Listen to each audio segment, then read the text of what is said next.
પારડીના પલસાણા ખાતે અંધશ્રદ્ધામાં 22 વર્ષીય યુવતીનો જીવ ગયો। યુવતીને માતાજી આવતા હોવાનું કહી ભુવા પાસે લઈ ગયા। ભુવાએ દામ આપ્યા પછી ખેંચ આવતા મોત। ટેકનોલોજી આટલી આગળ હોવા છતાં સમાજમાં હજુ પણ અંધશ્રદ્ધા નાબૂદ થતી નથી।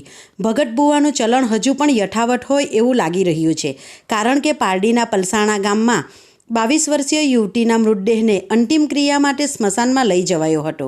ત્યારે ચિતા પર મૂકેલી યુવતીના શરીર પર દામ અપાયેલા નિશાન જોવા મળતા ગ્રામજનો ચોંકી ઉઠ્યા હતા।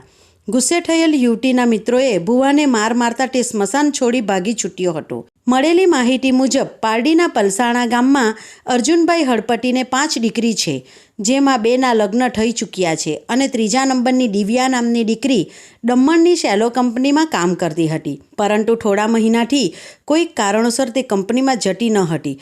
તેને લગ્ન કરવા માટે માતા પિતાએ છોકરો શોધવાનું કહ્યું હતું।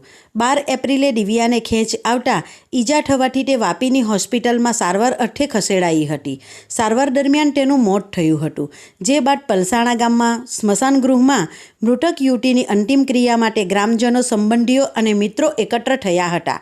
આ દરમિયાન ચિતા પર રખાયેલ યુવતીના મૃતદેહના શરીર ઉપર દામ આપેલના નિશાન જોવા મળતા ગ્રામજનો ચોંકી ઉઠ્યા હતા। માથા, પગ અને પેટ પર થયેલી ઈજાઓ જોઈ ત્યાં હાજર સૌના હૃદય કંપી ઉઠ્યા હતા। મૃતક યુવતીના મિત્રોએ સ્મશાનમાં ભુવાને માર મારતા તે સ્થળ પરથી ભાગી ગયો હતો। ગ્રામજનોએ આ કેસમાં મૃતક દીકરીને ન્યાય મળે તે માટે પોલીસને જાણ કરતાં પારડી પોલીસે તપાસ શરૂ કરી છે।